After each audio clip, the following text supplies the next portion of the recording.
Hi everybody, it's Mark here from Rocky Mountain Female Hockey League. I'm going to do a quick video showing the back end of the website and some electronic game sheet stuff. So sorry about getting over a cold. I might cough a little bit, but hopefully I can make it through this. So when you do get your team login information, as a manager, as a data person, this is where you will come to once that information is entered. So this is where you will update your team. So before getting to game sheets, we'll talk a bit about how you enter players. If you don't know how to do this, if you click on players, this is where you'll enter your roster. You can enter their numbers. You can enter their first and last name. So that is where you'll enter team rosters. This is also the area where you can enter your staff. So much like players, if you click into staff, this will have all the staff. My wife manages the Lethbridge U15 team, U15A, so I'm using her account right now. The managers and data person interface looks a little different than mine as administration, so I wanted to make sure that I did this on a manager's credentials here. There you have your staff, there you have your players. For some reason, when you click games, they've never really shown up. I don't know why that is. It might show up for others, but for this one it doesn't. You can also access your league games here though. So if you click on league games, all the games that your team has been scheduled so far will show up. So you can see here the 3 games for Lethbridge and for Tearing. They are there. Game types, all the information is up here as well. But here are the 3 games for Lethbridge. Now you'll see this green little icon here. That shows up for home games because the home team is responsible for entering all the information. You see the away games. There's no green icon for game sheet. But for the game against Cranbrook on the 19th, the game sheet icon is there and it is available. So when you click into game sheet, it will take you to the back end of the game. Now, this is also where we used to enter information from the game sheets, the paper game sheets, to the website. So this year, we're trying to get rid of that step. So we're trying to do this in live and in person. One suggestion is, though, to have have paper, have a pen, have a pencil ready, because when you're entering the information, sometimes it comes at you pretty quickly, and there's a lot sometimes that's going on with penalties and running the clock and all that kind of stuff. So writing stuff down isn't a bad thing to do.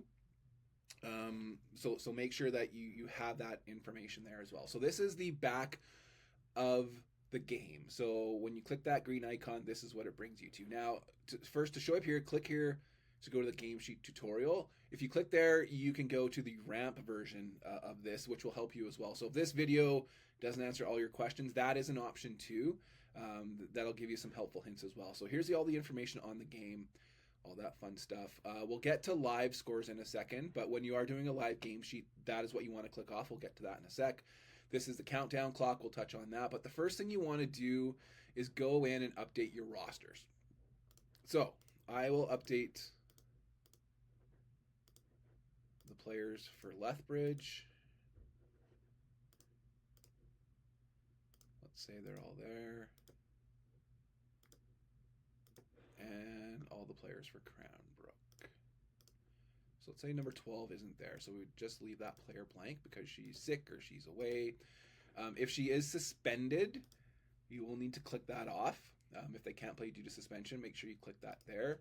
And then as you've entered your players, if they are an affiliate player, they will show up here where it says no. That will show up as yes or AP.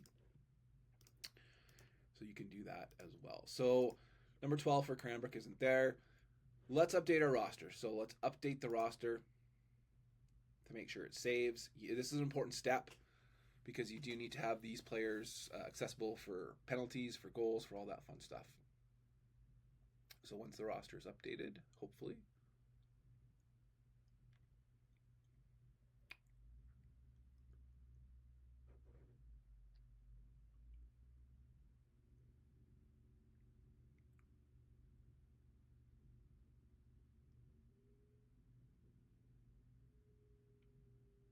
I need the Jeopardy theme music here, I think.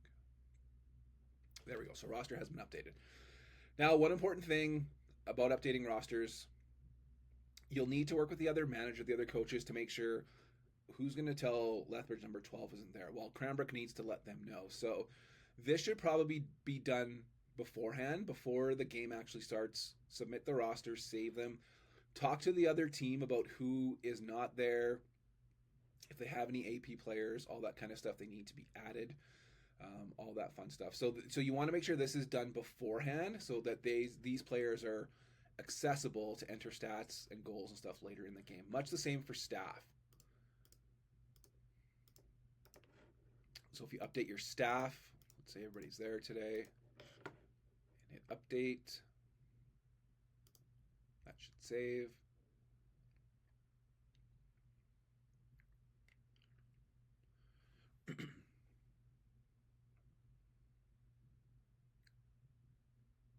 Perfect. Staff has been updated.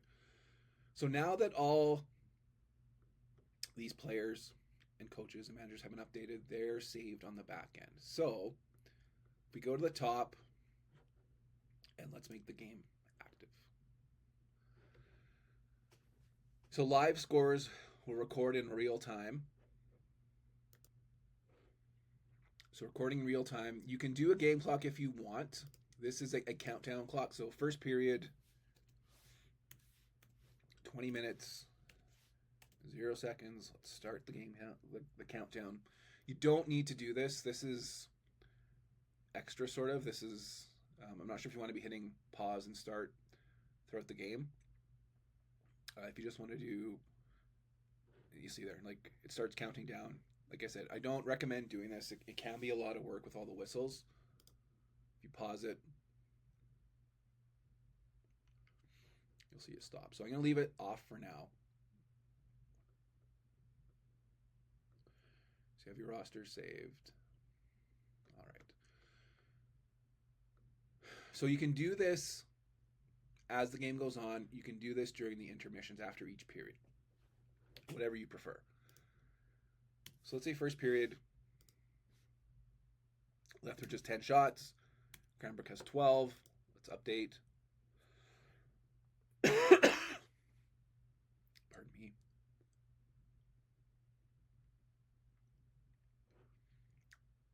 Shots have been saved, so let's say power plays 0 for 0. Cranbrook is 0 for 1. Update power plays. So that means Lethbridge had 1 penalty in the first period.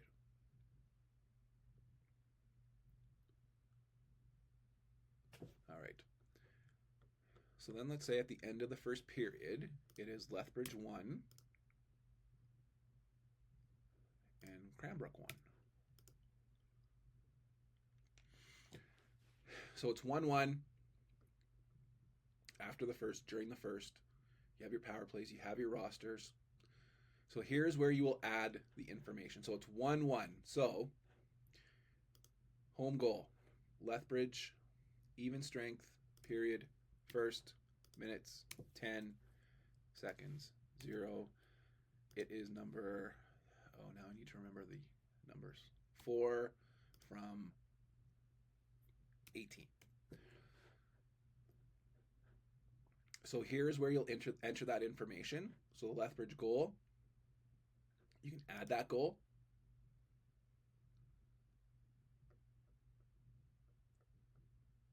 You'll see it shows up here on the Lethbridge side. So let's add a visitor goal now for Cranbrook because it's 1-1. So period 1, minutes, 8 seconds, 30. I hope I get the Cranbrook numbers right. If you do enter a number, a score or an assist that is not there, it will show up that player is not on the roster. I do believe I left number 12 off. Hopefully they have a 14, and let's hope they have a 10. So you see their first assist, is not on the roster, so they don't have a 10. 7? Perfect. So now we should have the stats, and we do Lethbridge, their goal scorer, Cranbrook, their goal scorer. So you can update goals throughout the game, during gameplay, during intermissions. But as I mentioned, keeping track of this somewhere will be important as well. So writing it down is not a bad thing. Penalties. So we did have a penalty in that first period as well. So we will add home penalty because Cranbrook had the power play. So much like that, let's do, I don't know, Charging Minor. It's the first period. It was 14 minutes. It was 0 seconds. And it was number 1. That's my daughter. She's the goalie. And it's served by number 4. Add penalty. So now the penalty should be saved as well. So much like at the very end of the games with the game sheets last year, this is where all that information was entered. Now it's being done in live or quasi-live time. So, so doing this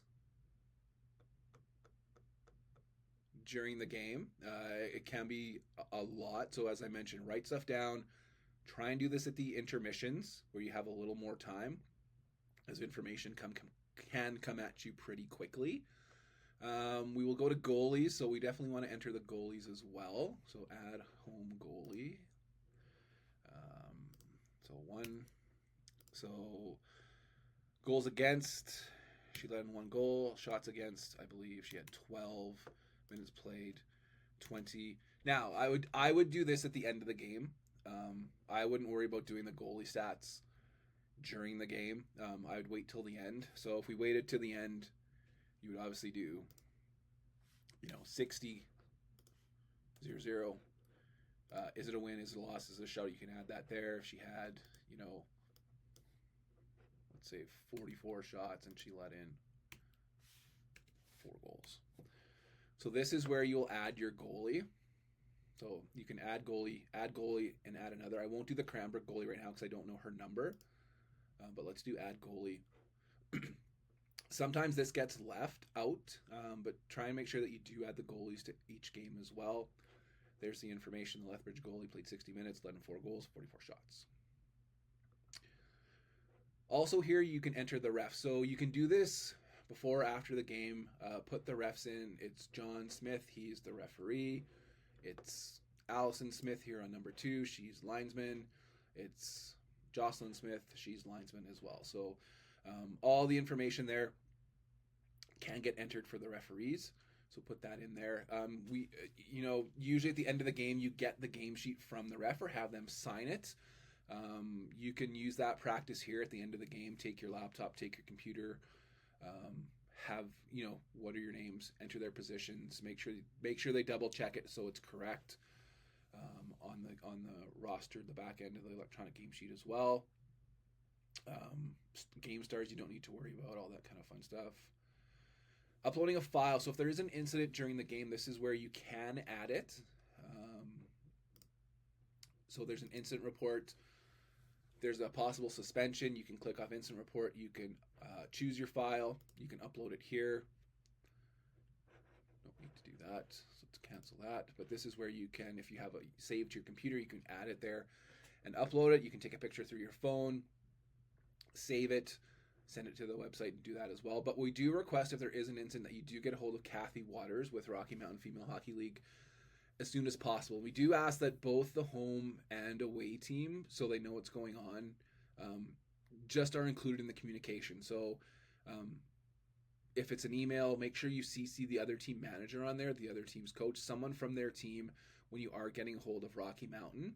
You can take a picture of the incident report, send it through, because if there is a suspension, you want to make sure that that is sent in as quickly as possible. So to do that, get a hold of Kathy. Her email is on the website, so you can make sure that you can have access to that. But we do request that is sent in pretty quickly. If it's a Saturday game and your team has a Sunday game and you're not sure if a player or a coach is eligible for that game, we need to make that call. So getting that information as quickly as possible is vital to help us make that decision. Now, once you have all the information in there and the refs have signed off, you can go up to the very top and you can click off "Game is finished."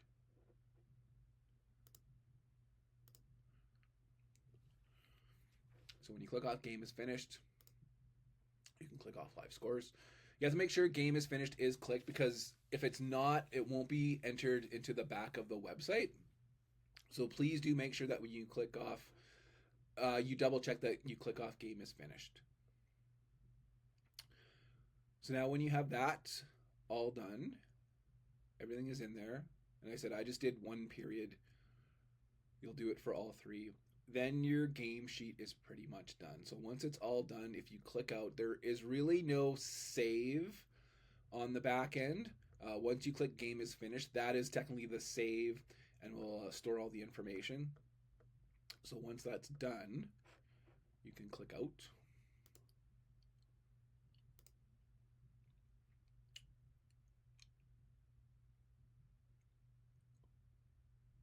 And you can see here, it's 1-1. Game is finished is yes. So once game is finished has yes, that this information will show up on the website. So if we were to go to the front-facing website right now, it would show that Lethbridge and Cranbrook tied 1-1. The stats information would be on there and all that stuff. So that's sort of a quick once over about the electronic game sheets. Like I said, my suggestions are write stuff down. Don't feel like you need to have information in there exactly to the second it is happening. That's hard to do. And then work with the other manager and coaches to make sure about rosters and all that kind of fun stuff. And then if there is an incident report, kind of get that in as quickly as possible. So I hope that this was helpful. As I said, there is a tutorial on the website as well. If that helps, that'll have some answers for you too. So hopefully this helps. I'm available throughout the season. If you do have problems, if you do have website issues, definitely get a hold of me. And I can try and sort of work stuff out on the back end. So hopefully this was a bit helpful as we work with electronic game sheets. Any questions, let me know. And find a formula that works best for you. As I mentioned, if it's just entering the information at the end of the intermission between periods, that works too. If you have someone who wants to sit there and do it in live time, more power to them. And I said, any questions, you can definitely get a hold of me. Okay, hopefully everybody can access this, and we'll put it up on the website. Should be up there this afternoon, which is Sunday. Okay, thanks everybody. Bye-bye.